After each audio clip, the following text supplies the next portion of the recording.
Well, at the weekend, some friends were visiting, and they said, "Oh, we have the old Miele for you." And I was like, "Ooh, it's yellow." And we have lots of genuine fake bags, because it came with a whole sealed packet of these rubbish things. Thankfully the lovely girl has been unaffected. So, these are the friends that gave me that Miele there. They have a Miele C2 at home, which they use genuine bags in because it's a good Miele. This was for, they've got a back clinic where they do massages and cure lymphedema, whatever that is, stuff like that. And they used to use this once a week at the clinic to clean a small carpet-tiled room. They got it from a local vacuum shop, reconditioned for £50. It was also that vacuum shop that was selling them these sacks of utter rubbish. I burned one of them, that was quite funny. I didn't set fire to it, I just put it in the fire. And so it wasn't that bad. But here it is, it's a lovely old Miele. I've cleaned it up a bit. We'll take the hose off for now. Move that to one side. It works very lovely. That's not even grammar, is it? Works very nice indeed, you could say. It's had a polish up and it looks pretty good.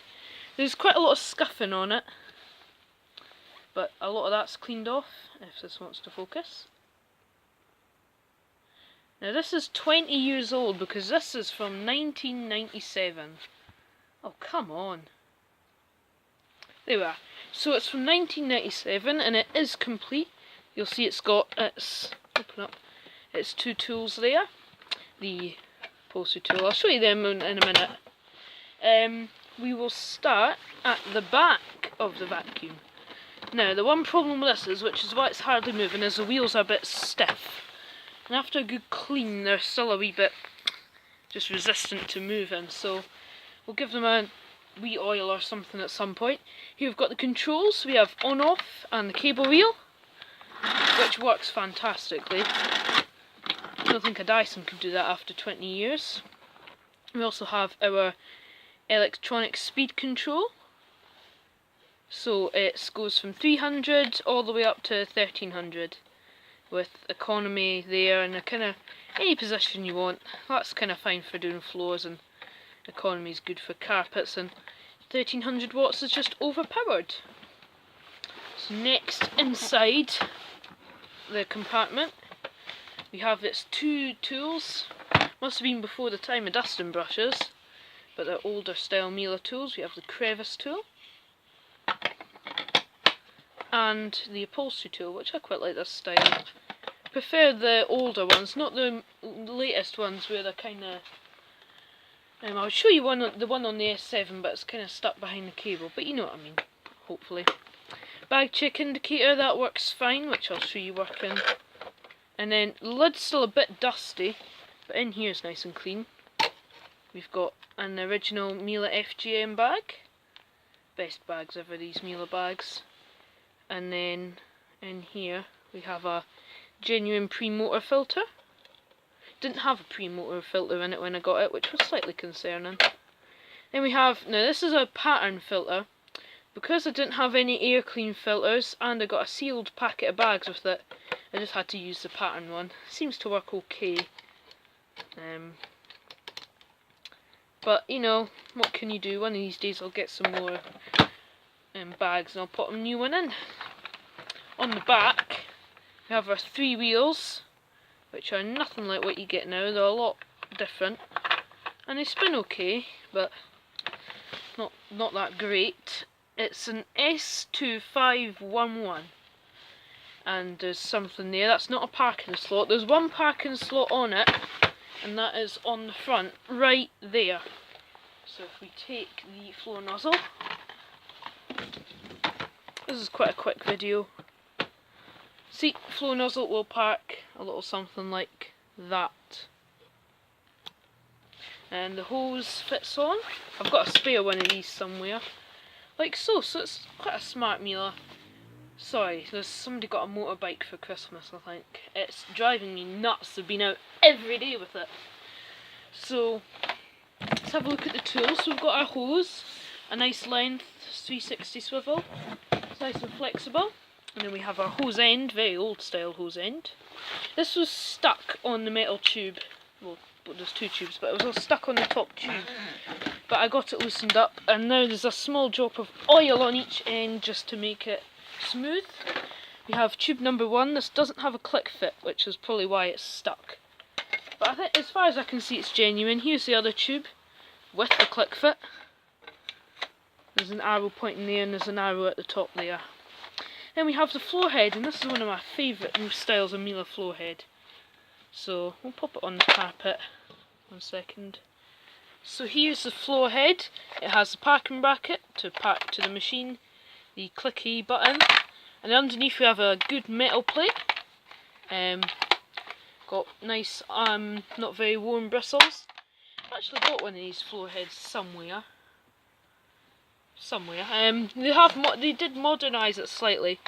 They took these weird lippy things off, and do you remember the red Miele S3 I had? That was 2007. Tom Vacuum has it now. Go check his channel out. But it had a similar floor head. I think it was just slightly more modernised, but they're good floor heads. They glide nicely, and they work very well. So let's assemble the tube, and then pop the hose on. Friction fit there. I'll pause and I'll get you set up and I'll show it running.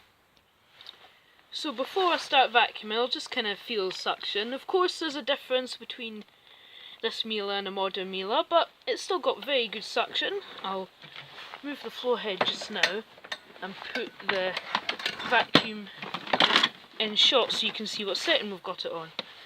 So I'll set it on minimum. It's silent and it's probably enough power to suck up some crumbs or something. Let's put it to about the setting I would use for hard floors. That's pretty good. Halfway. That's sufficient really. Economy. And full whack.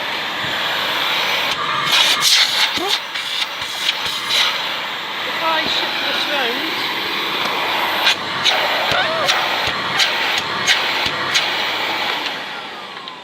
that's quite fantastic actually for a 20-year-old vacuum. Yeah, pretty powerful. I was going to say something as well. Never mind. Let's clean some carpets. Well, the carpet in here.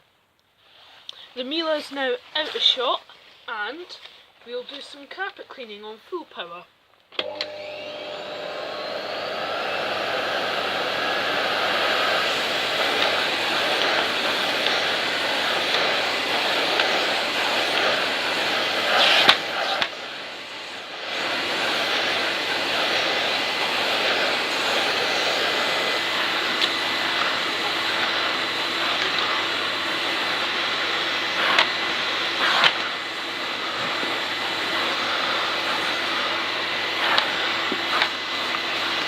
Got a swivel, and that was 20 years ago before Dyson.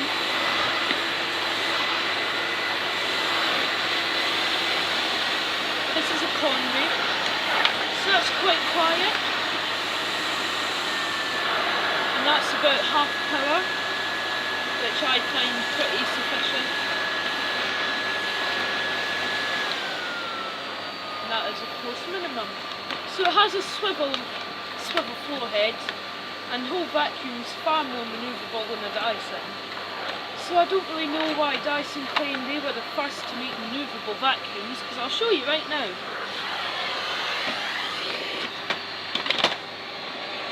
Here is the Miele, and this has got kind of iffy wheels on it, but you can't really spin a Dyson right round, can you? Not really.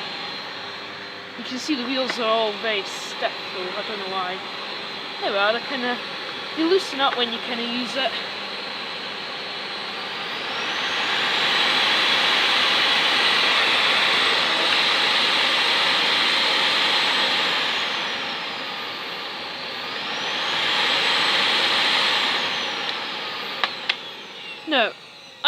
question, am I the only one that thinks this sounds like a pneumatic Henry? Now, if you imagine an autosave Henry, the motor in this kind of looked like a Henry. But let me illustrate. 1 minute. Do you not think that sounds like an autosave Henry on low? And then that kind of sounds like high?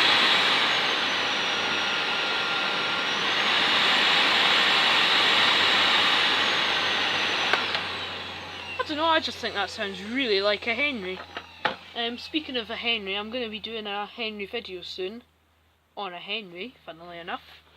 So, that is the Miele S2511. I'll give you a quick view of it with the pipes and hose on it. Give me a second.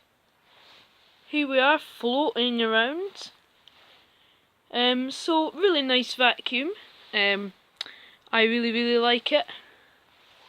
Really happy to have it. It's my oldest Miele to date. So I hope you enjoyed this video on my Miele S2511. Thank you for watching. See you in the next video. Goodbye.